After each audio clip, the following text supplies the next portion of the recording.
desde Las Vegas, Nevada. Iniciamos con el programa Hablando de Bienes y Raíces con Castillo y sus invitados. Comenzamos.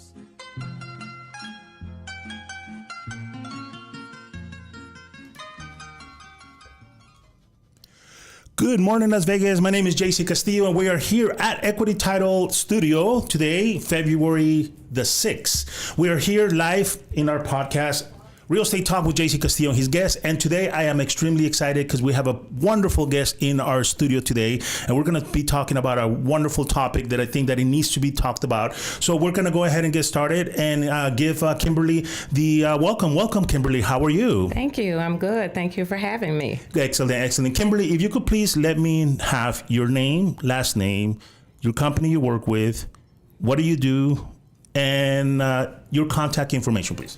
Okay, sure. I'm Kimberly Jeffries. I'm a nurse practitioner and seniors real estate specialist. Mm-hmm. I am currently with Berkshire Hathaway Home Services of Nevada. Mm-hmm.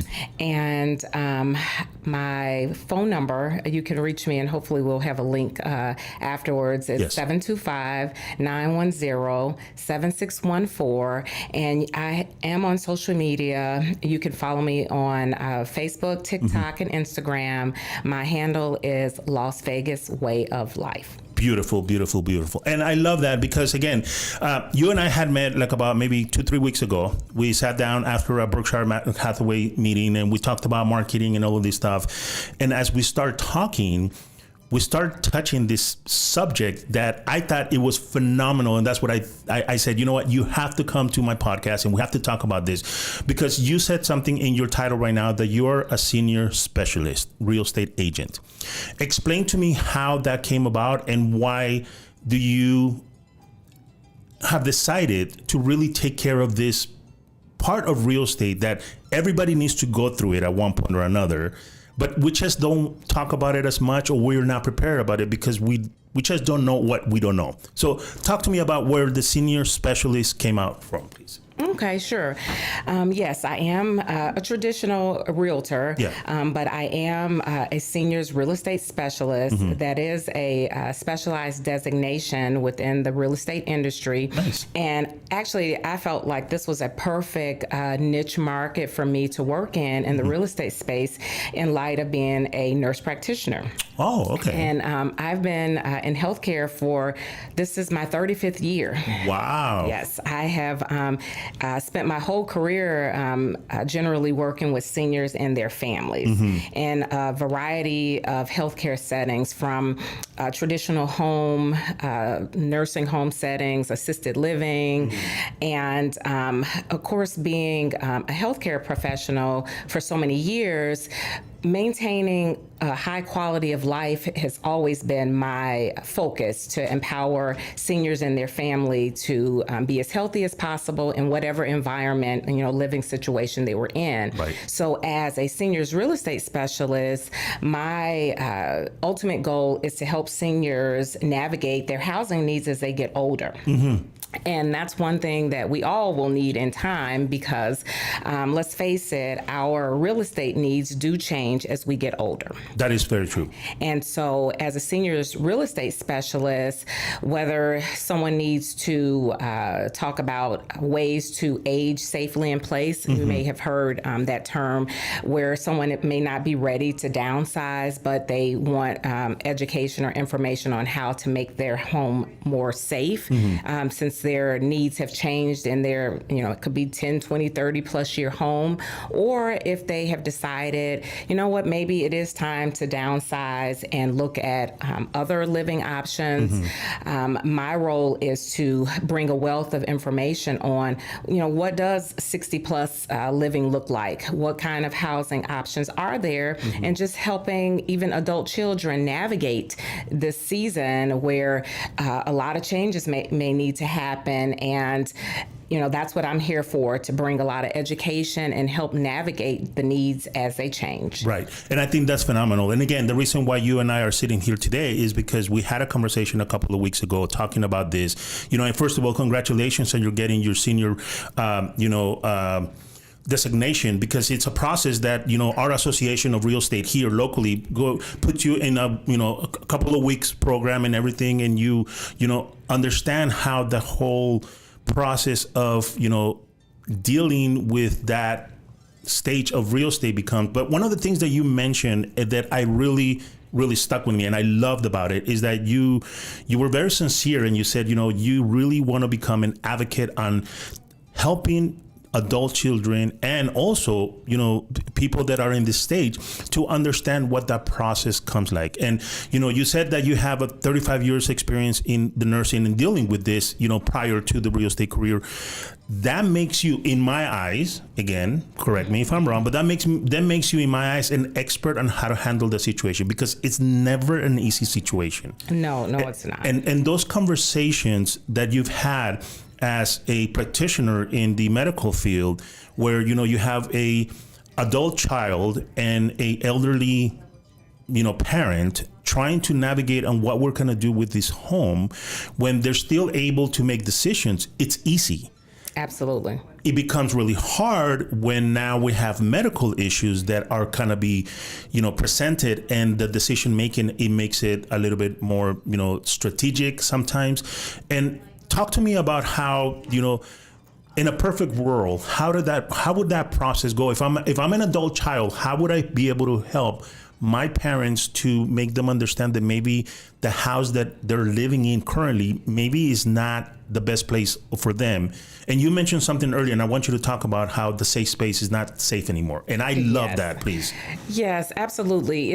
Unfortunately, there's not an easy roadmap. Okay. I mean, I've helped thousands of families over the years, seniors, navigate just the trajectory of getting older. Mm-hmm. And it's really about preserving a senior's voice and their dignity, and allowing them to be involved.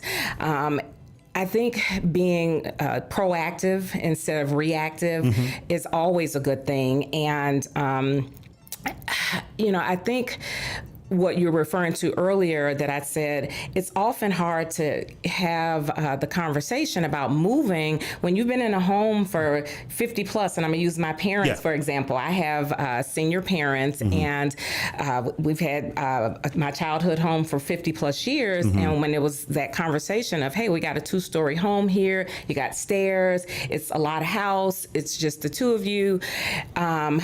Even though the house is familiar, it's no longer safe.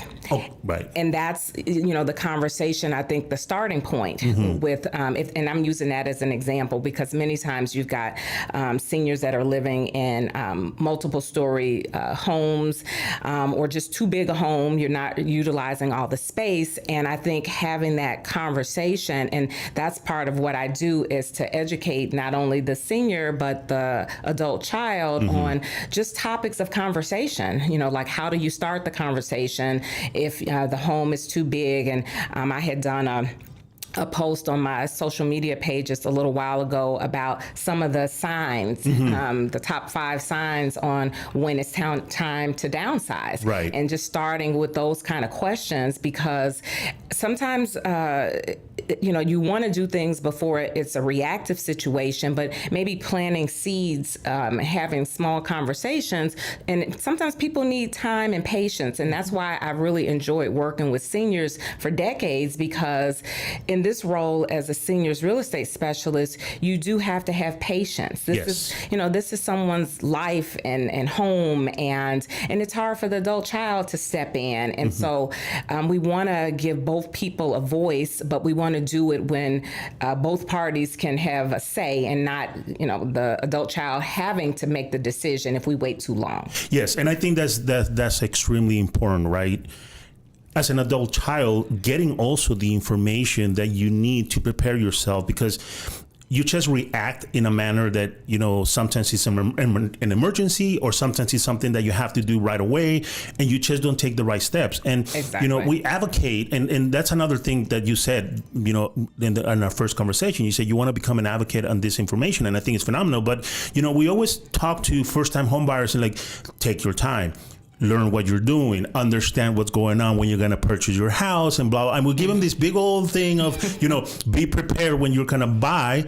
Well, we never talk about be prepared when you have to sell, especially when you're dealing with your senior parents, because again, they're attached to their home. Like you said, in your parents' situation, they've been living there 50 years. There's a lot of emotions to it, and you just don't want to rip them out of there and put them somewhere else, right? And you want to be sensitive. Yes, and so it's been interesting advocating for years as a practitioner, helping adult children do the same thing, because I've had tons of situations where people have had to move, like you say, for an emergency medical situation, and they've had to leave their home abruptly, and they had to be placed, in a different living environment, and it's very stressful. It's because it's uncharted territory. But as we're getting older, these are things that the conversation should be had, and having someone to help navigate and even talk about, with the adult child, because sometimes everybody's a little bit unrealistic, and you want mom and dad to still be able to stay in their home, and bringing the medical expertise into the equation to talk about, okay, if you don't make this decision right now, what we talk about the activities of daily living, the ADLs. Okay, you're not ready for mom to sell the house yet, maybe yourself, because you're still attached, but you have to look at what can mom still do safely. Does she need help now? So these are the types of conversations that I'm prepared to guide families through, to say, okay, let's take some of the emotion out of it. Let's look at it from a functional standpoint. What do you need help with? Maybe it is time to talk about keeping your independence, but maybe you need a little bit of assistance. Does that look like, again, aging in place where you have someone come into the home, or maybe we should be looking at another housing situation where you have help there for you so that you can be as safe as possible, and again, maintaining a high quality of life. Right. You know what? Can we go ahead and share, because you mentioned earlier that you have a social media post, and I highly recommend you guys start following her. It is phenomenal information. Again, my parents are still living together, and they're still pretty, healthy, but I know that I'm going to have to start looking into this as well as an adult child on preparing myself. And I think it's important. So if you guys don't follow her, I suggest you guys follow her as well. But you said that you mentioned that you have 5, tips or 5 questions or 5. Right. And I'm winging it off the top of my head because it's more than 5 things. But I think on the post I had one of the things it was about, do you have rooms in your house that you don't go in anymore? Okay. So, and I love that one because I think that one is so basic, but everybody oversees it. Explain to me why it's important to pay attention to this scenario that you're about to explain, also as an adult child, because if you're a parent that are living there, you get accustomed of, not opening doors, not going into rooms and everything. But as an adult child, you need to start paying attention to these little details that are probably the signs, like you said, the 5 signs of maybe you should downsize. This is the very first one that comes to your mind. Why is it so important for us, an adult child, to pay attention to this one?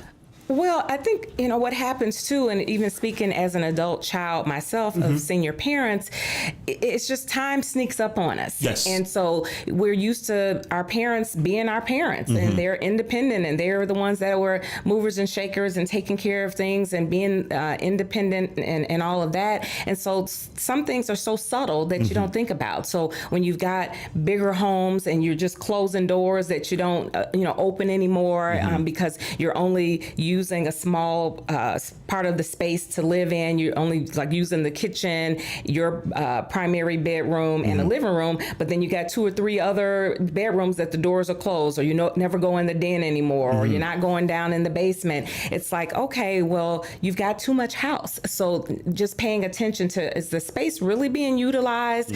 Another thing, if someone has lost a spouse, yes, that's a big thing, as we get older, a spouse or a partner, and relationships are really a big deal. And so even when you talk about these 5 things, does the person still have meaningful relationships in the space that they're in? So if they've lost a partner, and just the dynamics within that space, because again, you have more space than you need, but what if you have grown children, grandchildren that live elsewhere? So is the person now without some of the connections that they had, or maybe neighbors that they've had for years have moved on, and now they just don't have the social connections. So that's that's a big deal, as you age. So I think that's another sign to look at, that maybe it's time to look at downsizing or being in a community or a space, or even if you're moving in with other family members. There's a lot of multi-gen situations now where people are, going back with children or grandchildren, but just to maintain social connections. Right. And I think that's really important because, again, right, you not only, we're talking about the house, but also we're talking about the safety and the comfort of your actual parents.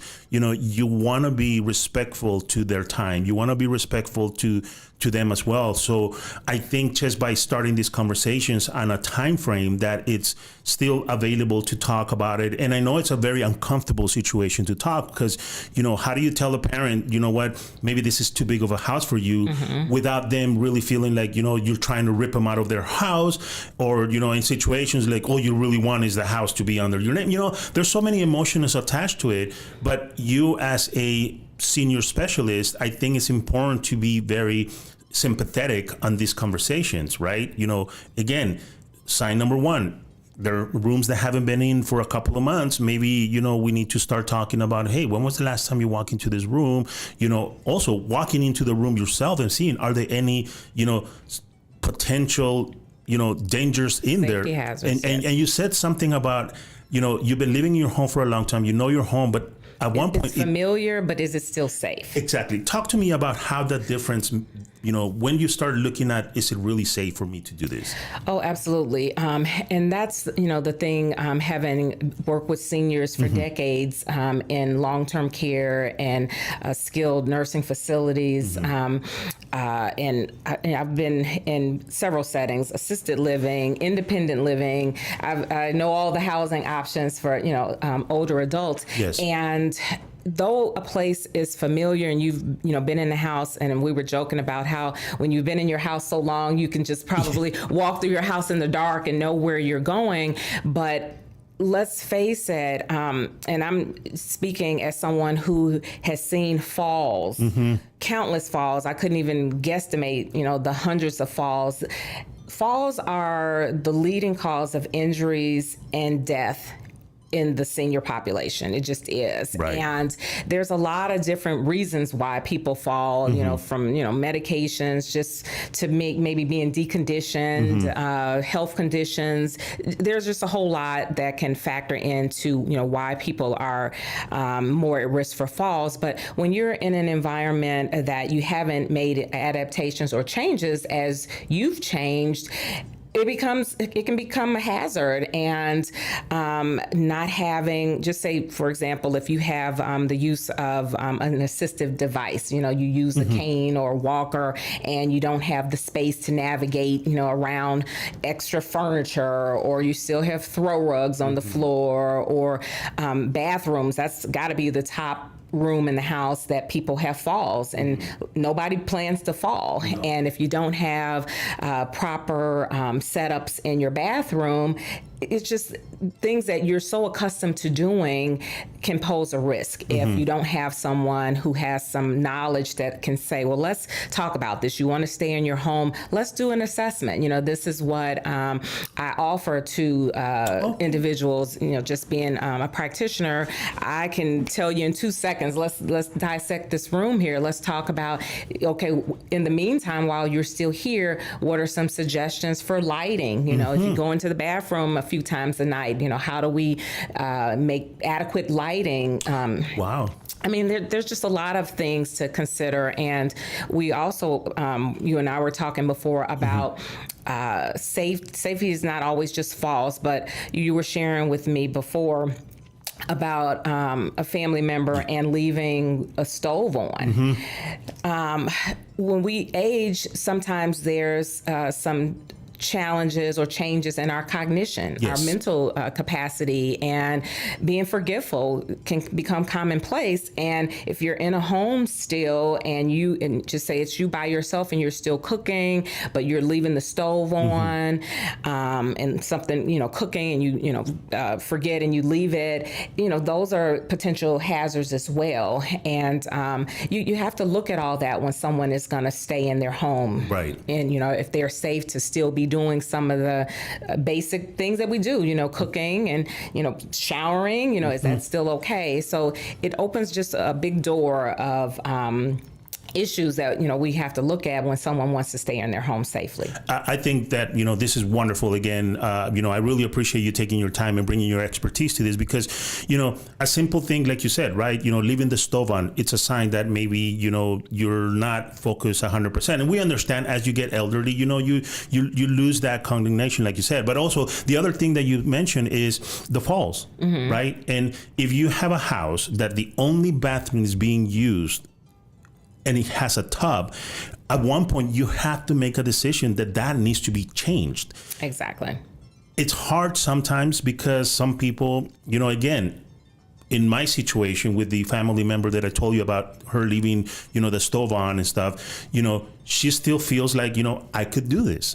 And how do you have that conversation? Because I remember that after the whole scenario where the stove was left on, my wife and her sisters were like, oh my God, they installed cameras inside the house, and my family member got so upset and was like, you guys are watching me. I mean, right, invasion of privacy. Exactly.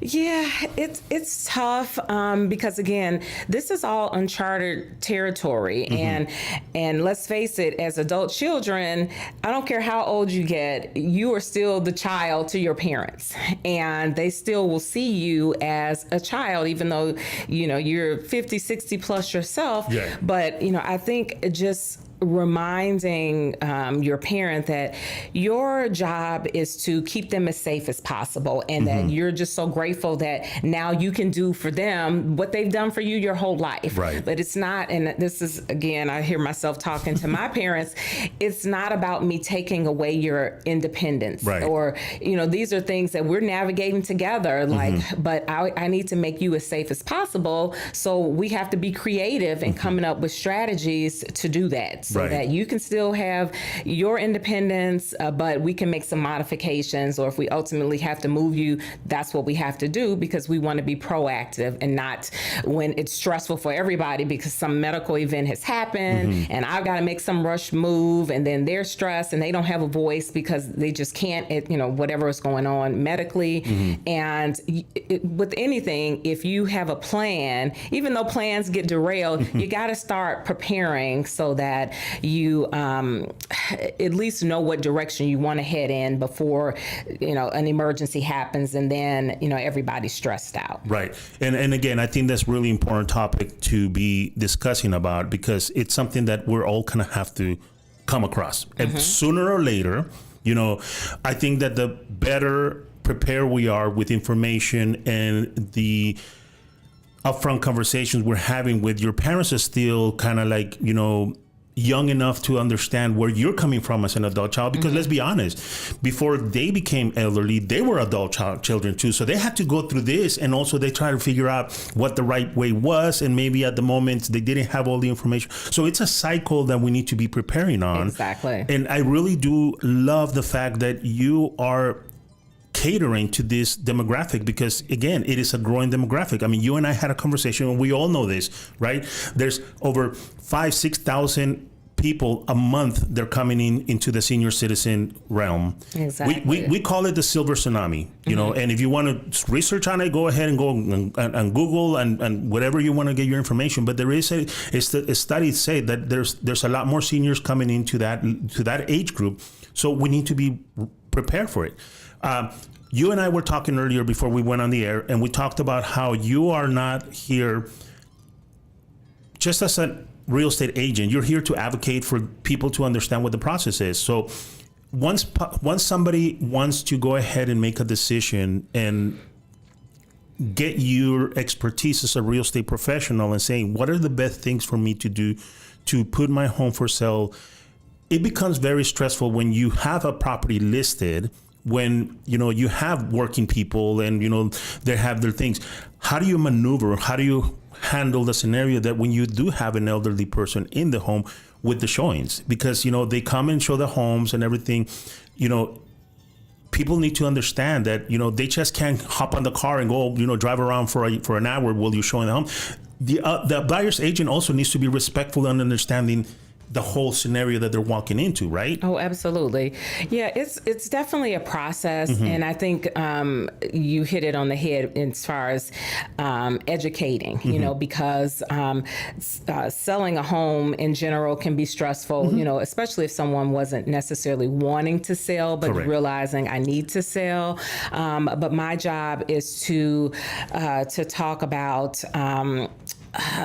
This is an individualized process. Everybody's not the same, and my job is to be a resource from start to finish, and to walk through the process, talk about the expectations, what it looks like, how to get the home prepared for showings, if there's a lot of things around that maybe need to be put away so that it's presentable for showing, for photos, and just if these people have been in their home, just think about it, 20, 30, 40 years, right. They don't know what to expect, so my job is to sit down in the very beginning, with, all involved parties to say, well, this is, what it looks like, talk about their expectations, their time frames, like how fast, do we need to make this happen?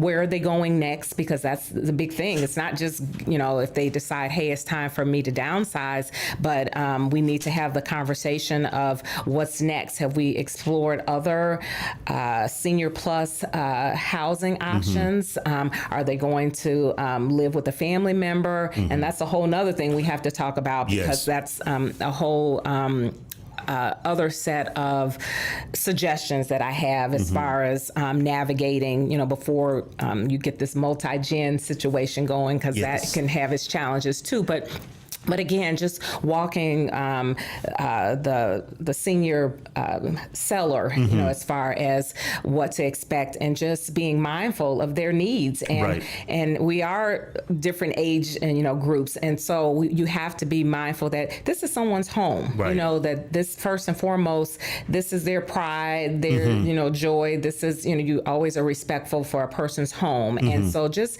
I think communicating from start to finish, so that there are the expectations are met, and however flexible we have to be to make it happen, that's what I'm here for. Beautiful. That's beautiful, because again, right, it's a very care scenario. It's not just you're just listing your home and you're selling it just like a normal transaction.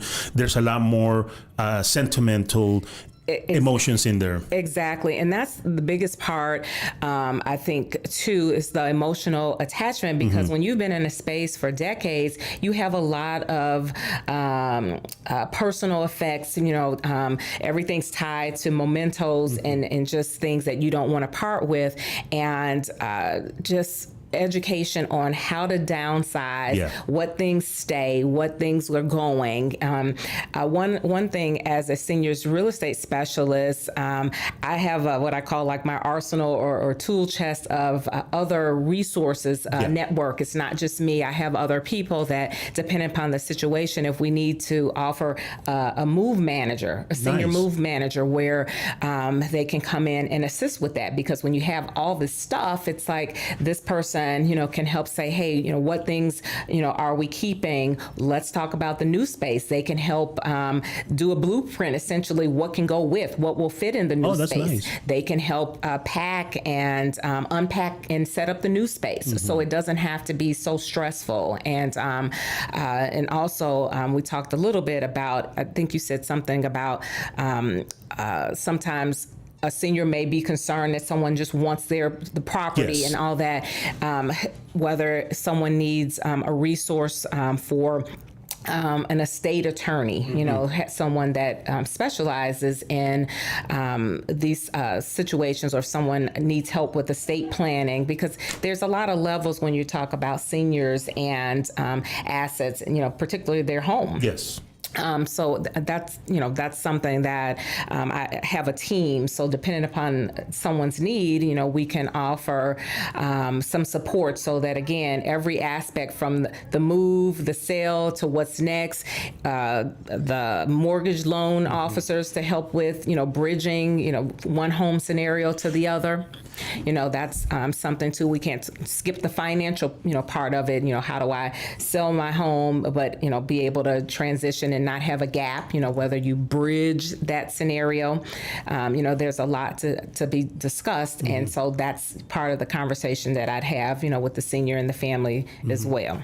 Yeah. And I think, again, that's really important information that you're providing, because as a buyer's agent, and I'm representing a buyer, probably first time home buyer, they're energetic. They have all, the future in front of them. They're looking, they're starting a family and everything. And now you're getting to this scenario. Your expertise as a senior specialist needs to educate that buyer's agent, saying, hey, we need to, we're going to go through the process, but different. Exactly. And we have to be mindful. And this is not, we're in a customer service space. And I felt like, being a nurse practitioner, I always felt like I give the ultimate in customer service, because these are people. Yes. And at the end of the day, it's a business, but this is about this family, this individual, and their needs first. And carving it into the real estate space and their housing situation, I bring that same level of advocacy that Beautiful. This is about, this family, this person, and we have to, make it as stressless as possible for them, and whatever that looks like. Beautiful. That's awesome, because again, we know that real estate could get very stressful, and it has become very stressful as well. But, you're having that, advocacy of, we need to take care of these people. We need to understand that, yes, there's still, a lot of respect for them, because, you're right. They're attached on the property. They've been sitting there 40, 50 years, You're going to walk by and I remember that corner where, my son did, there's so much emotions attached to a sell like this. You brought something up, that you have a team of people that work with you. And I love that you're well prepared, knowing exactly what their needs are, because you've been doing this for 35 years. And I'm going to say this because I have to say it, but, did you start it when you were 10 years old? Because you look very good. You just made my day, JC. No, honestly, because 35 years in the nursing industry, that's a lot. But you've been able to really take all that expertise that you've learned, and now you're channeling it on making the real estate transactions as smooth as possible. Right. I mean, there's always, just what's that saying, the best laid plans, but Yes. We have to have a plan. And that's what I've always carried my whole profession, that let's have a plan. We know that whether it's, chronic care conditions, housing needs, whatever, we have to try to anticipate, because some things, though we don't know all of what's unfolding or how mom or dad's health may, play out, or, what hurdles there may be, we want to have an idea, because we know none of us are getting younger. Yes. And we know that if they're in a 2-story home, or we know they've got stairs that they have to manage, or maybe now they need something more adaptive because they need a shower, or a bath bench, or they can't get in and out because they've had a hip replacement, or whatever the needs are, or they've got stairs to get to their front door, or you have to anticipate. Yeah. And so we can't turn a blind eye, because the worst thing for everybody involved is if you wait and do nothing. Yes. And that's where the stress comes in. Then you're so correct. If you wait to do nothing, then becomes a lot more stressful situation, and now you're just reacting instead of Exactly. Planning out, knowing what's going to happen, understanding what's going to happen. And I have a question. When you were telling me about working with the team and everything, how can you explain the difference of the adult living situation? Once my parents sell my house, where is the best place for them? If they're going to go to an assisted living, if they're going to go to a community and everything. Give us a little bit breakdown of what the little bit difference of one of another is, because I know that some of them, are bound to, if your health is really not 100% there, you're bound to a bed and you need medical assistance. That's a totally different living. Yeah. And there's levels, Please. Like you say, because, and I think that's one of the biggest, misconceptions, when you think, oh, you want me to sell my house, so I'm going to a nursing home. And Yes. it's like, that stigma has been around for forever. And some people may need a nursing home, Yes. but what 55 plus communities look like, or 55 plus senior housing options can look very different. Yeah. And one thing I've learned for years, one 75-year-old will look different than another 75-year-old person. Yes. And so, the first thing I think is sitting with that senior and talking about their current lifestyle, because there are a number of options, whether we're talking about like a 55 plus community where someone's very active. They can outwalk you or me, they hike, they golf, they're line dancing, whatever it is, and they want an environment where all the activities are there, they're getting out. And so, a senior community that has all of these amenities, because they're not settling down yet, they're still moving and they're very active. And then you've got, just say, an assisted living facility where they may need some assistance with their activities of daily living. We touched a little bit on that. So as a practitioner, that's the conversation that I'd have with them as far as, there's two sets of things that we look at for someone's functional abilities. You've got your activities of daily living, then you've got what we call your instrumental activities of daily living. One bucket is just, what you think about when you're eating, dressing, taking care of, your basic functioning, walking. Then with the instrumental activities of daily living, that's kind of, you step it up a notch as far as your ability, just say to, but no one balances a checkbook anymore, but, handling your finances, or, can you still pay your bills online yourself, and things that take a little more acuity as far as your thought process. Are you driving and able to execute a lot of, everyday business? So when you're talking about what levels of functioning, someone may be a perfect fit for an assisted living where they need some help with some things. They can still feed themselves and all that, but maybe they want, someone else to, cook a meal for them, but they need a dining room that they can just go down the hall and have a meal prepared for them, but then they come back to their independent apartment. Right. So, that's a scenario. Then you've got, you mentioned if someone needed to be, they're bedridden, or they need what we call skilled care, because you've got your skilled nursing facilities where you need a nurse available to do something for you.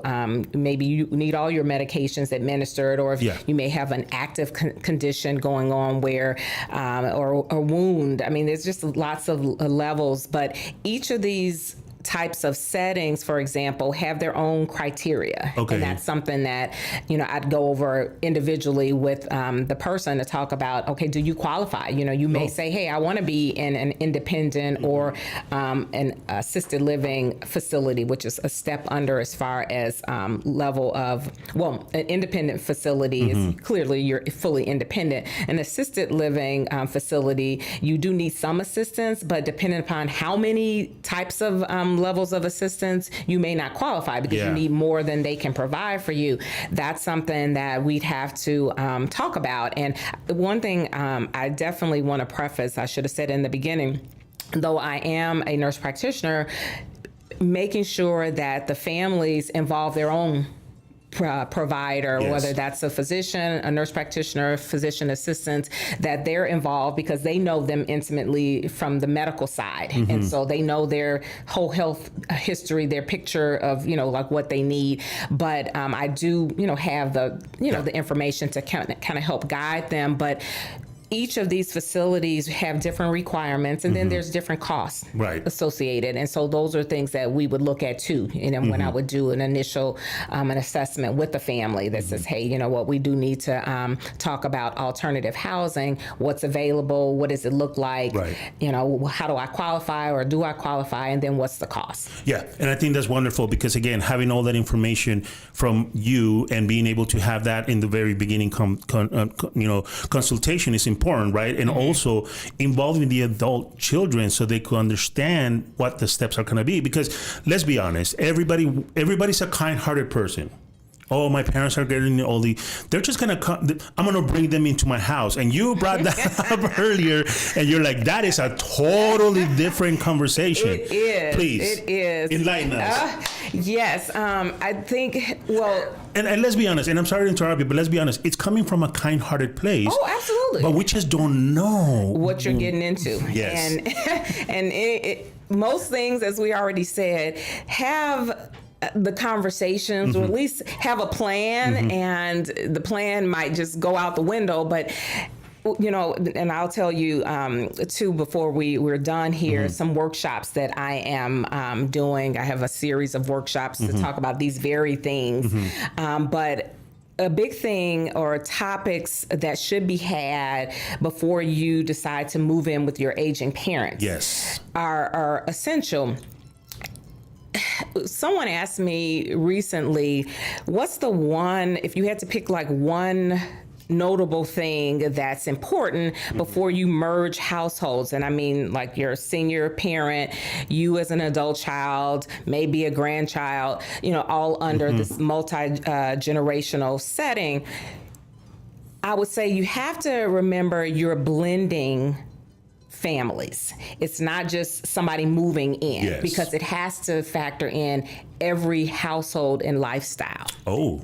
Because you want everybody to feel like it's their home or parts of their home.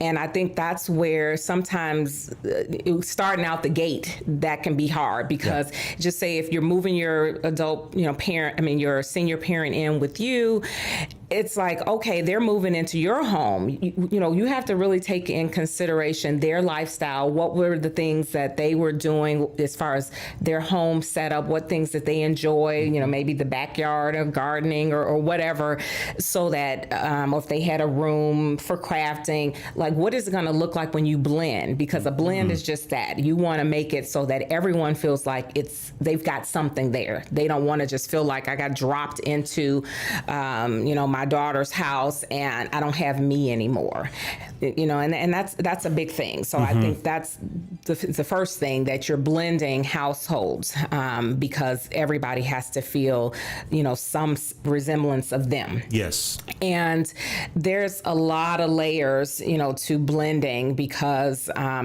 even figuring out, what does mom or dad need? And it's like, if you move them in, and we talked a little bit about ADLs, like what if mom and dad needs help with dressing or bathing? Who's going to do that? Are you going to do it? And what if you are working a full-time job and you've got your own life? And so just getting under one household, I think assessing what needs are there, who's going to do them, if someone else is going to do them, if you're going to have outside help come in.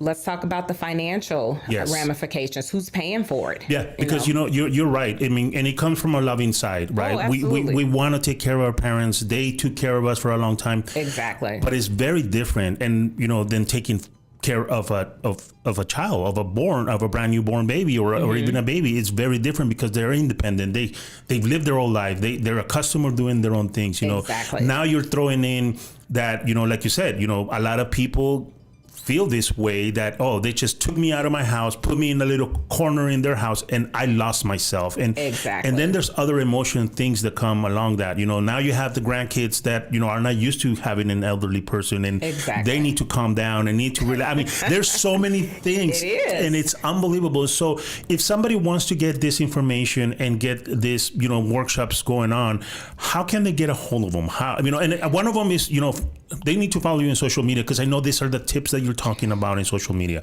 How can they get this information? Or if they really like what they're hearing, say, wow, I really want to make an appointment with her to start looking into what my parents are going to be, because I see them coming up maybe within the next 6 months, 9 months, a year from now. How can they get that information? Well, as far as the workshops, let me say this. Yes. There are 2 different workshops that I'm going to be doing a series on in April and May that are already on the calendar. And I have to put those on my social media pages once we get a little bit closer. But I'm an instructor with the city of Henderson in their Parks and Recreation Department. And so at the Henderson Multi-Generational Center, I'll be doing 2 separate workshops. One is geared to what we talked about earlier for seniors on how to make their home more safe. so that we're talking about fall reduction and just making some adaptations in their current home, and then talking about senior housing options, what those are. So that's one workshop. And then the other one are the topics, suggested topics before you move in with your aging parents. That's important.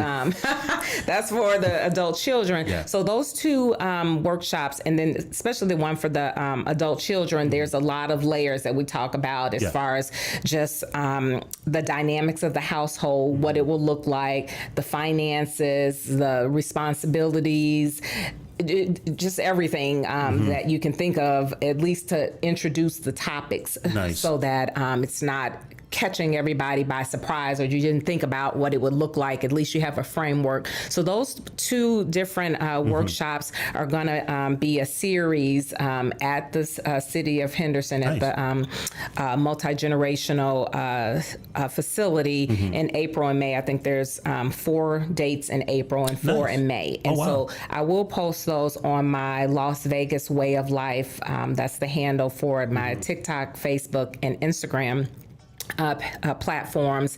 And I am working on actually my own YouTube channel that's strictly going to be for the seniors real estate specialist role. That's all things seniors and more of what we've talked about here. That's sprinkled on the other platforms. I have a mix of when people say, well, what's that Las Vegas Way of Life? I tried to make it not all like real estate, because if you're not thinking about real estate, you don't want to hear about real estate all day long. So I have fun things that are happening around Clark County mixed in with real estate topics on those platforms. But and that's where you will be able to find the workshops that are coming up. And also I'm going to be sharing some information in regards to my relationship with Archwell Health. Okay. I'm not sure if how many people are familiar with Archwell Health. They're a national company that specializes in primary care for seniors. Okay. And they have several healthcare facilities throughout the Las Vegas area. And so we have some upcoming collaborations together. So I'll be out and about in the community with Archwell Health. Nice. That is very important because, again, information is out there. You're putting it all together. Your expertise over 35 years dealing in this scenarios are important. Teaching the adult children that, you think it's going to be easy and you got to be prepared, on the topics of, like you said, healthcare, right? I mean, maybe when you decide to move them into your home, they're nice and healthy and everything, but maybe later on happen as their needs change. Is there a plan for, is this a short-term situation where you're looking at maybe for the next year? I mean, obviously, again, it's a plan because things could abruptly change, but what if mom and dad needs even more? What's going to be next? And how can you navigate that, or what's the expectation, or what's mom and dad's wishes? Because that's what this is all about. The other thing is that we want to talk, and now we're going to get a little bit serious about the actual real estate side of it, right? Is, of course, they decide we want to sell their home. We want to put it in the market and everything. We already talked about how it's going to be a different scenario, and the buyer's agent need to understand it. And please be respectful and talk to your agents. And this just goes along to any real estate transaction. Open the communication, please. It's key, because then it'll be successful for everyone. You want it to be, obviously at the end of the day, the buyer wants the house, but we have to work within the time constraints and be mindful if someone has to, they've got 50 years of stuff, we have to, maybe navigate a little bit differently, but communication is key. And then the other part that it's become very important, because we get to see it here a lot in our title company, is, the signing of the documents, making sure that everything is fine. Are they mentally in a capacity to sign? Because we had a transaction not too long ago where, one of the persons ended up having a stroke. They were not healthy 100%. So there was a power of attorney that was generated, right? Then they ended up having a stroke. And now they're trying to sell their home. They did a trust and all of this stuff and everything. And at the end of the day, it comes down to, what the time when they signed the power of attorney, were they in there, right? And I know you're not a doctor, but you are a medical field expert. Can you talk about how that definition of the fine line of, making this happen the right way needs to be done, because it could create a really big scenario if it's not documented correctly. Oh, absolutely. And that is definitely a sticky situation. Yes. I mean, I've seen over the years where, if mom or dad didn't have a financial power of attorney, and then again, you're trying to get one in at the 11th hour, and, something has happened, and it's a question whether or not, full mental capacity is there, or if there's some level of cognitive impairment.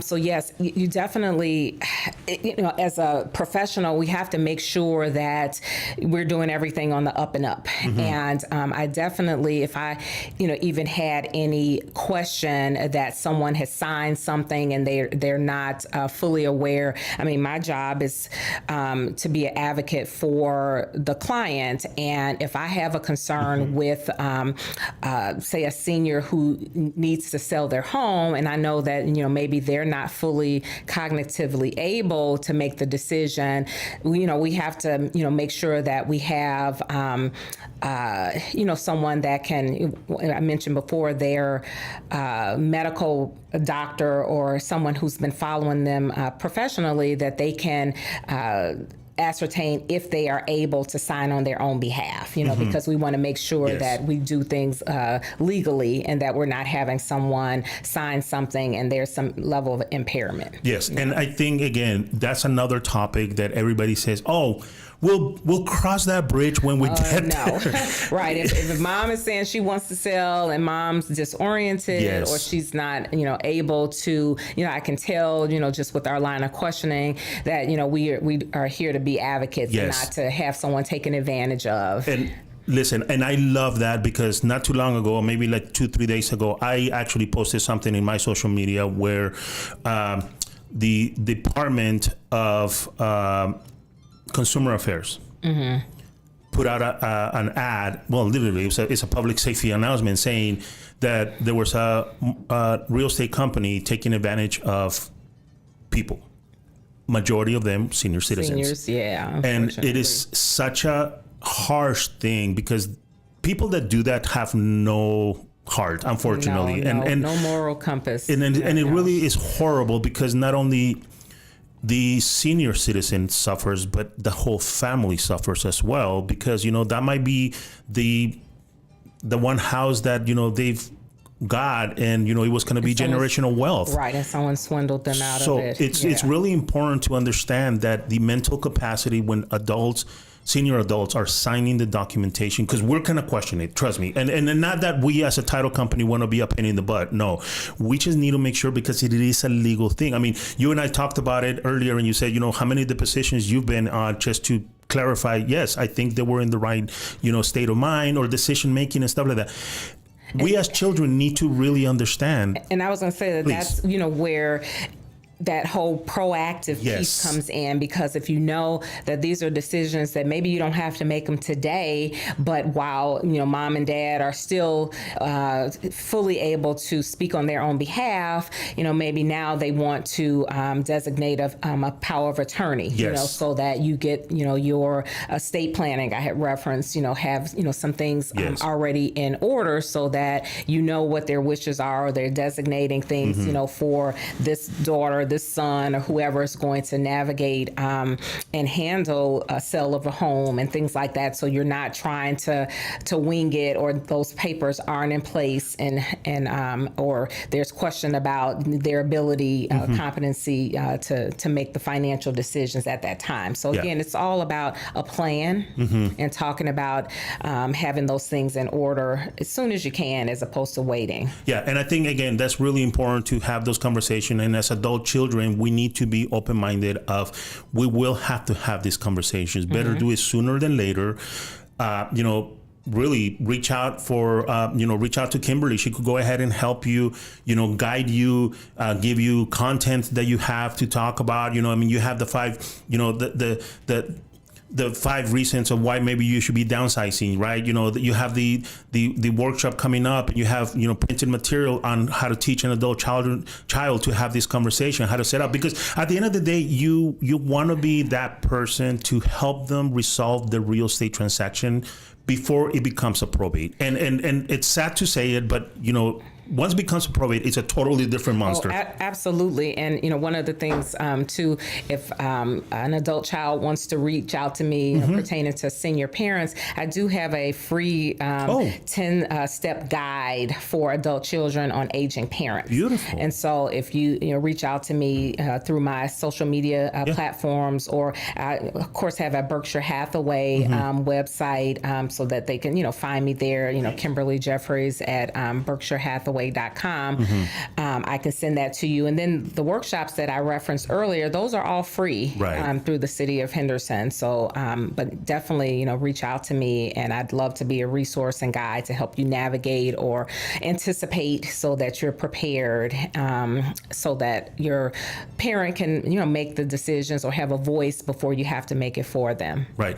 I think the bottom of the whole thing is educate yourself, inform yourself, and also be able to provide information to your aging parent when they're still able to comprehend what's going on. I mean, you and I had a conversation before we went on the air about just the fact on, as a child, how do you come to tell your parents this home is not safe for you anymore, right? And they're like, child, I had you. You're not. I'm the parent. Exactly, right? You're not telling me what to do. Exactly. But there has to be a fine line where you come from a place from caring and not taking their individuality, because we all want to be individual or independent. Yeah, yes. absolutely. And you and I talked about making decisions on the right time to sell the real estate, or to maybe put it in the market for rent or whatever. But advocate for your parents.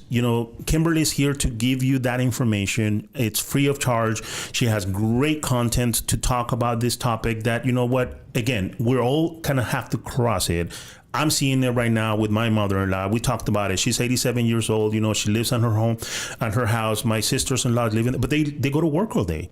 Okay, so right. they're not at home for a minimum of 8 hours. And that's a long time.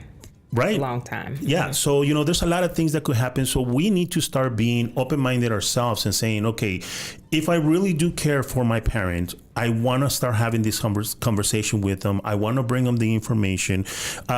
Maybe if you think that this is the right moment, maybe reach out to Kim and say, hey, Kim, you know what? Can you come and sit down with me and my parents and have a conversation? Because now they're bringing an expert that says, look, I totally understand what's going on in the scenario. And I think that's really important. Are you available to make those type of appointments? Oh, absolutely. Okay. Absolutely. Perfect. Well, Kim, you're not going to believe this, but the hour is gone. Is the hour gone? The hour is gone. You said it would go fast. It did go by fast. Yes. Wow. And again, I believe that we scratched the surface. Yes. It's a lot more to it. But yes. Yeah. So, again, I like to put my people on the spot. So I'm going to do this for you. Uh-oh. I would love to have you come in and do a second episode and do a follow up on, maybe get a little bit more detail on, as an adult child coming in and bringing your parent to home, what really you need to think about, how are you gonna condition your grandkids or your kids to adapt and start living with somebody that's elderly, that's different. Your kids cannot be going around 6'7", all this. You know what I mean? When because they're gonna be like, what? Right. It could be a beautiful experience. Absolutely, but no one's prepared for that. And yes, absolutely. So I would love to come back and we can talk about other topics, in the same vein, and we can go do a deeper dive. Absolutely. I would love to come back. Beautiful. So Kimberly, again, if you want to give me your name, your last name, phone number, how do people could get a hold of you, your social media, and I keep on saying this, follow her on social media. Her social media about this topic is phenomenal. You guys will learn a lot. And again, and I love this about her, that she is not keeping a secret. She's sharing this because also any other real estate professional out there that's gonna get into a senior citizen transaction, you need to understand it's a totally different level. It is. Do not come in with your attitude. No, it's please. About, it's a catering business. Yes. It's customer service based. Yes. And truly seniors need a lot of patience. Yes. And you have to be willing to give a listening ear. Yes. And sometimes it's a slower, process. And that's my job, is to make it as stress-free as possible for all parties involved. Beautiful, beautiful. So Kim, please let me have your contact information. Yes, it's Kimberly Jeffries, and that's Jeffries, Kimberly Jeffries, and I'm with Berkshire Hathaway Home Services of Nevada. So you can go on their homepage and find my website through them, or on my social media handles. It's all Las Vegas Way of Life. I'm on Instagram, Facebook, and TikTok. And my upcoming workshops through the city of Henderson will be listed in April and May. And I will update as we get closer. Nice. Awesome. Okay. So, again, I want to thank you for taking the time and talking about this topic that I got really excited about. We were talking outside the air, but I think it's a great topic. I think it's an important topic. Nobody's talking about. Congratulations on getting your senior citizen designation, because I know you're very passionate about this. I love the fact that you said a couple of words that you want to educate, you want to inform, but advocate, and the so biggest that they thing can execute. And that's the biggest thing. Advocate, because this is a segment of our population that need the same respect. Absolutely. They need the same treatment, and they need to feel like they're making their own decisions, even though they are being, assisted. Right, you're guiding, but they still need to have a voice. Exactly. So I love that, Kimberly. I really appreciate that. Well, my name is JC Castillo. You could go ahead and get a hold of me outside of the air at 702-416-4302, 702-416-4302. Remember, Mr. Buyer, Mr. Seller, if you want to go ahead and have a great transaction with title and escrow, we are here, Equity Title, to serve you. And also, please make sure that you guys behave, take care of each other, because we're only here once. We want to make sure that your legacy is done correctly. So please make sure this weekend is the Super Bowl. So good luck to everybody. I wish everybody good luck with your teams. And if not, then you know what? Just have a good time, but also stay safe. We'll see you until next time. And we'll see you in the next episode.